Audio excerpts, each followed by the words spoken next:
नमस्कार, स्वागत है आपका बिहार समाचार में। इस वीडियो में हम बात करेंगे बिहार की अब तक की सभी बड़ी खबरों के बारे में। सभी खबरें आपके काम की और सिलेक्टेड हैं। तो आज की बड़ी खबरों पर बात करने से पहले आपसे एक छोटी सी अनुरोध है कि इस वीडियो को एक प्यारा सा लाइक अवश्य कर दीजिएगा। आपका एक लाइक करना ही हमारी मेहनत का फल होता है। तो चलिए शुरुआत करते हैं आज की पहली बड़ी खबर से।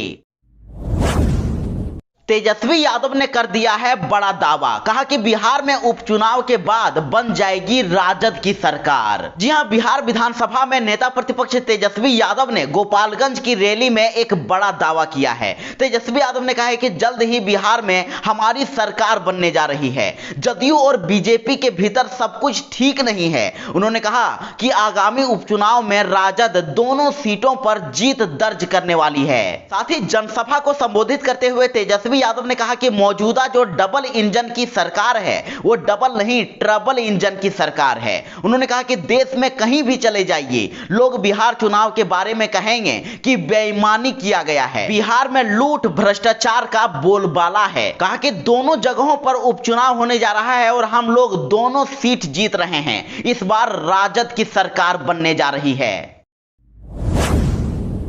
बिहार के कई जिलों में आज भी भारी बारिश के आसार, जारी हुआ येलो अलर्ट। जी हां, बिहार में 24 घंटों के अंदर भारी बारिश का पूर्वानुमान जारी किया गया है। बिहार में आज भी भारी बारिश और वज्रपात होने वाला है। मौसम विभाग ने बिहार के 12 जिलों में भारी बारिश का अलर्ट जारी किया है, तो वहीं बिहार के अन्य 26 जिलों में भी हल्की से मध्यम बारिश हो सकती है। और बिहार के जिन जिलों में सबसे ज्यादा बारिश होने वाली है वे जिले हैं सीतामढ़ी, मधुबनी, मुजफ्फरपुर, दरभंगा, वैशाली, शिवहर, समस्तीपुर, भागलपुर, बांका, जमुई, मुंगेर और खगड़िया।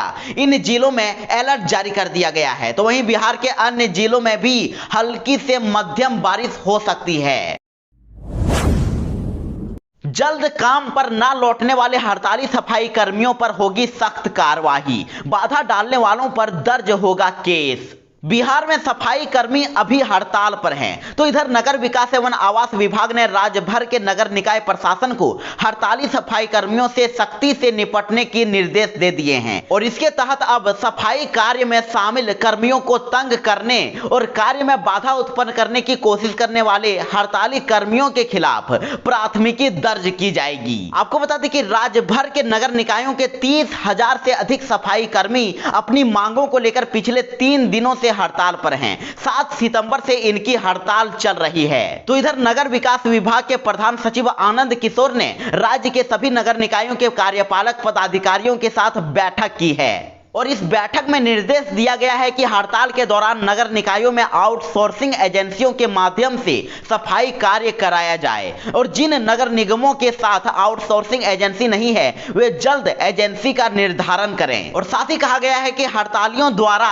शहरी क्षेत्रों में यदि किसी भी प्रकार का व्यवधान, जैसे सरकारी या निजी कार्यालयों में कार्य संपादन में व्यवधान, वाहनों के परिचालन पर रोक या उसे क्षति इत्यादि किया जाता है तो उक्त कर्मियों के खिलाफ कानूनी कार्रवाई की जाएगी। तेजस्वी यादव ने नीतीश कुमार को बताया महा डरपोक, कहा कि डर के मारे सीएम आवास की ऊंची करवा ली है दीवार। जी हां, तेजस्वी यादव ने बिहार सरकार पर जमकर हमला बोला है। तेजस्वी यादव ने कहा कि बिहार विधानसभा चुनाव में बेईमानी करके एनडीए की सरकार बनाई गई है और जिसका न्याय ऊपर वाला करेगा। अपने संबोधन के दौरान तेजस्वी यादव ने जदयू और बीजेपी के गठबंधन को भी बेमेल गठबंधन बताया। उन्होंने कहा कि कुछ ऐसे नेता हैं जो कि सिर्फ फोटो खिंचवाते हैं। कहा कि एक बैकुंठपुर के नेता ने उनके पास आकर फोटो खिंचवाया और उसके बाद सीएम नीतीश कुमार को ब्लैकमेल करने लगी। तेजस्वी यादव ने कहा कि नीतीश कुमार डरपोक ही नहीं महा डरपोक नेता हैं, इसलिए उस नेता को वापस जदयू में शामिल करा लिया। बता दें कि तेजस्वी यादव का इशारा पूर्व विधायक और जदयू के प्रदेश उपाध्यक्ष मनजीत सिंह की तरफ था। उसके बाद तेजस्वी यादव ने कहा कि लालू सरकार गरीबों की सरकार थी, उनकी सरकार में कोई भी आदमी सीएम आवास में चला आता था, लेकिन नीतीश कुमार ने सीएम हाउस की गेट को ज्यादा ऊंचा करवा दिया है। उन्हें डर है कि कहीं लोग उनके सीएम आवास में ना घुस जाएं।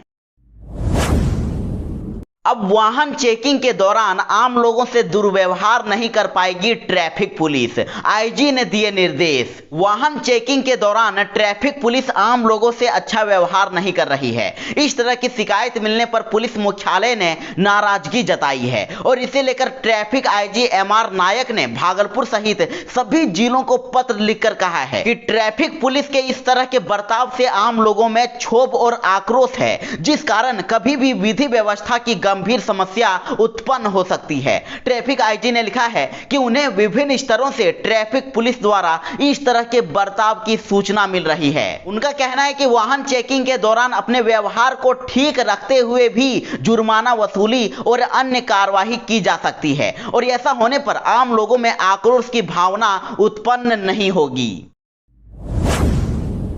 बिहार में 15 जिलों के 20 लाख लोग बाढ़ से प्रभावित, अब तक 53 लोगों की हुई मौत।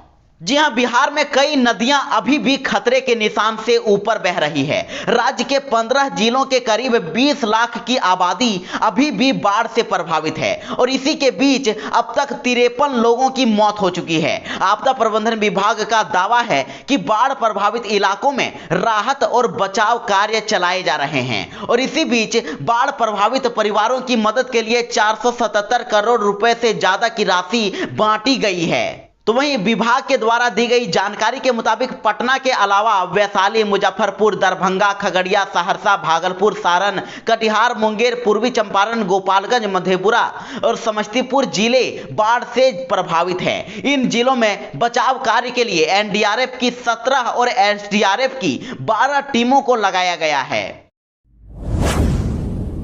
बिहार को मिल गया खजाना, औरंगाबाद गया में पोटास तो रोहतास में मिले क्रोमियम निकेल के भंडार, खनन को मिली मंजूरी। जी हां, बिहार में पोटास, क्रोमियम और निकेल के भंडार मिले हैं। औरंगाबाद और गया जिले में पोटास और रोहतास में क्रोमियम और निकेल की भारी मात्रा मिली है। भारत सरकार ने इसकी पुष्टि की है। बिहार सरकार को इनकी माइनिंग के लिए हरी झंडी यानी कि मंजूरी भी मिल गई है। और बुधवार को नई दिल्ली में खनिजों की खोज पर आधारित उच्च स्तरीय बैठक में बिहार को खनन के लिए 4 ब्लॉक आवंटित किए गए हैं। इनमें औरंगाबाद और गया जिले में पोटास को एक ब्लॉक और रोहतास जिले में क्रोमियम और निकेल के लिए एक माइनिंग ब्लॉक हैं। तो वहीं बिहार के खनन मंत्री जनक राम ने बताया है कि 3 खनिजों के 4 ब्लॉकों का मिलना बिहार के लिए बड़ी उपलब्धि है। जल्द ही इन चारों ब्लॉकों की नीलामी के लिए कार्यवाही की जाएगी। उन्होंने कहा कि इससे न सिर्फ प्रदेश में रोजगार का सृजन होगा बल्कि बिहार की अर्थव्यवस्था भी मजबूत होगी।